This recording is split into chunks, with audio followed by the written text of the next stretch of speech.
So I'm Naomi Wells. I work at the Institute of Modern Languages Research at the School of Advanced Study in London. I'm a researcher in Italian, Spanish and digital humanities. So I very much work at the intersection of digital and languages research, so obviously very connected to today's themes. I've been working for the past few years on a sister project to the Language Acts project, so Paul and Renata's project. So my project that I've been involved in is called Cross-Language Dynamics Reshaping Community, and the essential aim of the project is to explore the role of language in relation to community from different disciplinary perspectives. My own research focuses on digital spaces.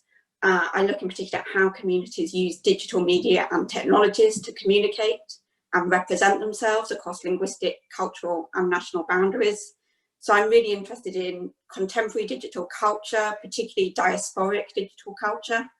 I have a research background in social linguistics. I'm very much interested in digital multilingual practices.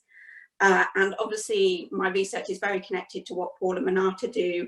And with Paul, I've also set up the Digital Modern Languages Seminar Series. So this is something that came out of both of our research projects.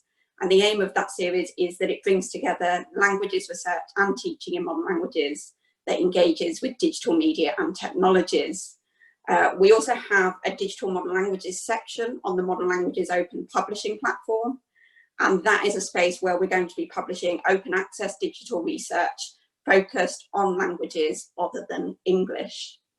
So obviously this all very much connects to today's themes. I'll say in my own research, I tend to focus on kind of small, qualitative, kind of ethnographic kind of approaches and the more theoretical side. But I'm really interested in the discussions, learning more about questions connected to digital infrastructures, also computational tools and methods, because actually in practice, when we look at the digital, even if we look at just what people are doing in online spaces, we need to understand what are the infrastructures around them that maybe prevent or enable certain types of multilingualism online. So as I say, I'm really looking forward to today's programme and to hearing more from lots of different perspectives, lots of different languages areas.